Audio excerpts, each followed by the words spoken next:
Olá, tudo bem com vocês? Eu sou Gil Almeida e estou aqui novamente para tratar de novos temas interessantes sobre a questão educacional.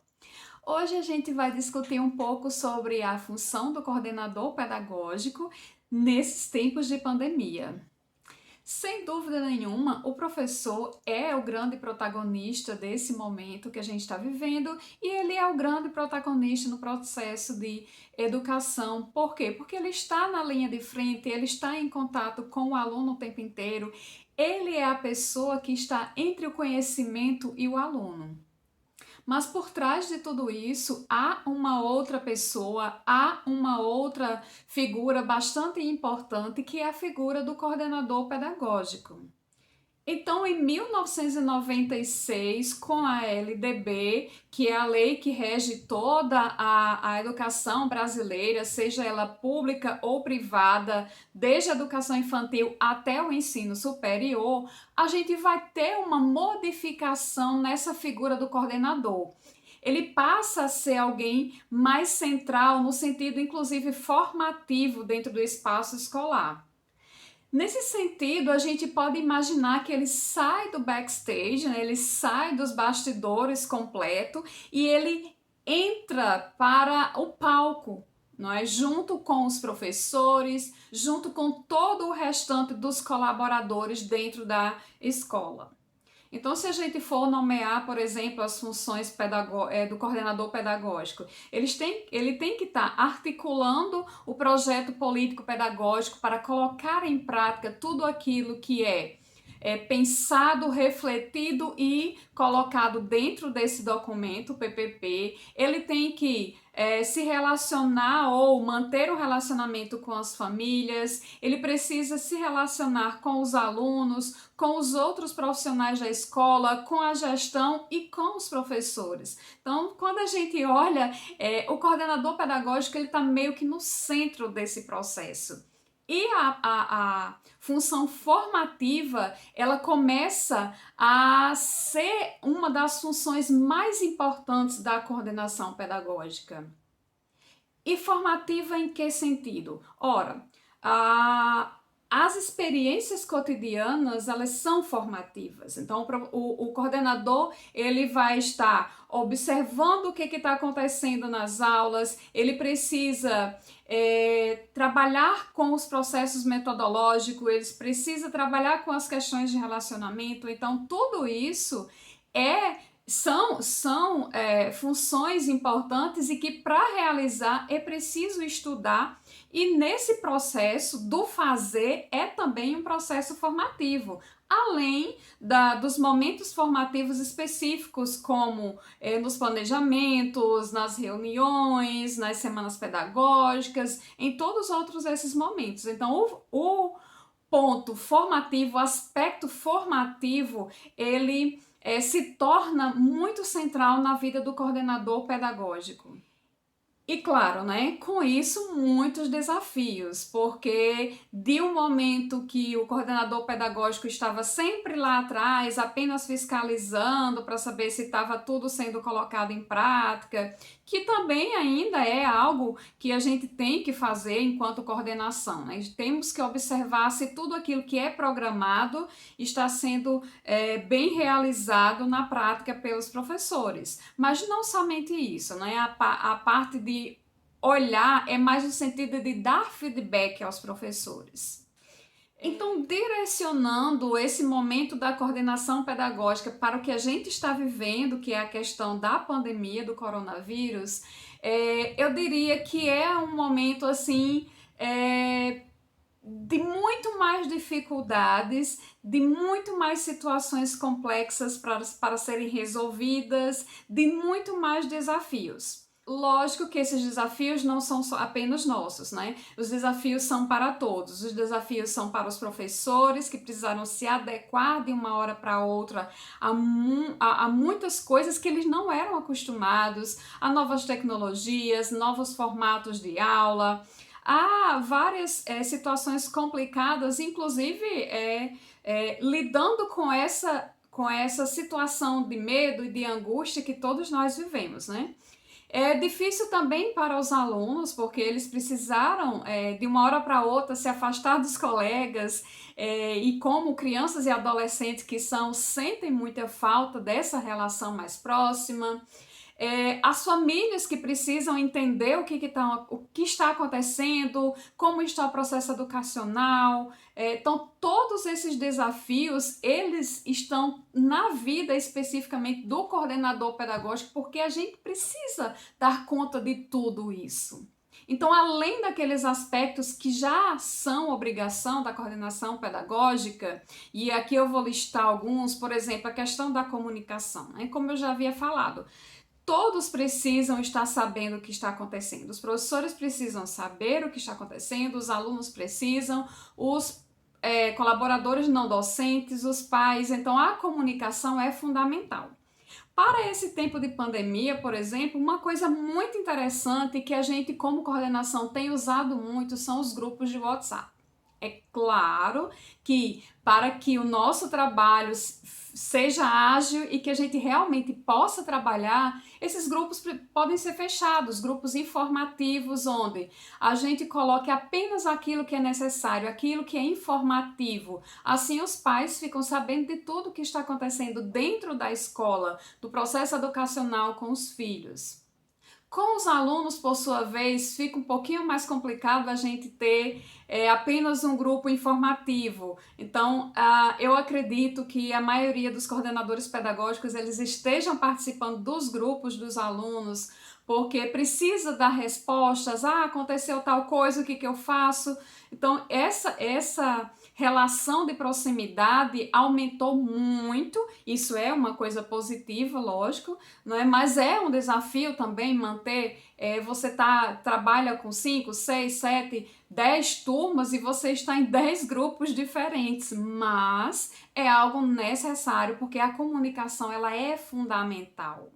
Para isso, né, para você lidar com todas essas situações, porque você também está inserido nesse momento de dificuldades, aí sim você precisa de um equilíbrio emocional, é fundamental para a coordenação pedagógica. Por quê? Porque a coordenação pedagógica ela lida com todos esses desafios que eu já fiz observações antes. E também, por exemplo, quando a gente pensa na formação dos professores, nesse processo formativo, agora nesta situação.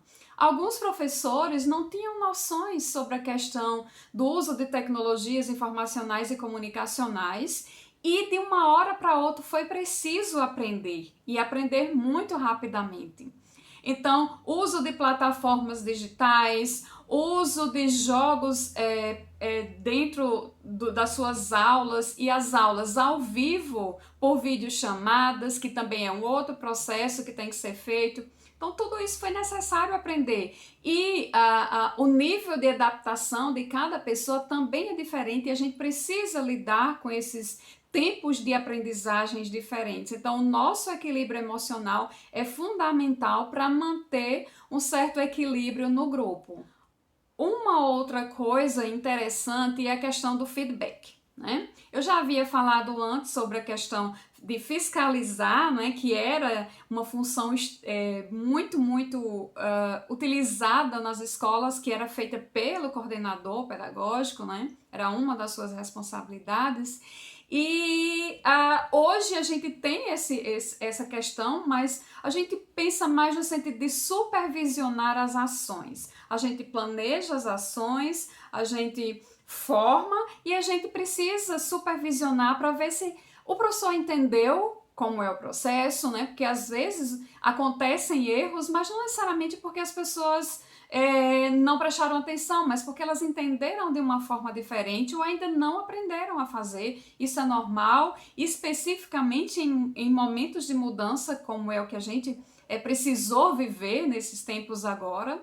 Então, olhar como está acontecendo e dar o feedback para o professor, olha, tal coisa seria melhor que fosse feita dessa maneira, tal coisa que você está fazendo é maravilhosa assim mesmo, e inclusive eu já vou colocar aqui na minha lista para falar para outros professores, porque eu achei muito bom. Então isso é uma coisa que a gente deve realmente é colocar em nossa prática cotidiana enquanto coordenadores pedagógicos. Outra coisa muito interessante e eu, enquanto coordenadora, eu gosto de utilizar é a produção de materiais, né? Então, quando eu faço uma reunião, eu gosto de transformar aquele material em PDF, que fica meio e-book, e o professor pode recorrer àquele material quando quiser. A produção de tutoriais, né? Então, o professor precisa usar uma nova plataforma. Então, em vez de ele procurar, porque é possível encontrar, né, no YouTube, em qualquer lugar, facilmente se encontra. Mas quando a coordenação fica mais fácil, porque você já diz exatamente como é dentro da sua escola. Então, acho que isso facilita muito o processo e aqui na nossa experiência, na minha experiência enquanto coordenadora, me ajudou bastante. E assim, para fechar esses pontos, esses aspectos que eu estou trazendo, eu diria que estudar, né? Estudar é algo que a gente não tem como parar de fazer. Por quê? Porque todos os dias vão surgir dificuldades novas, desafios novos e muitas vezes a gente não sabe como resolver.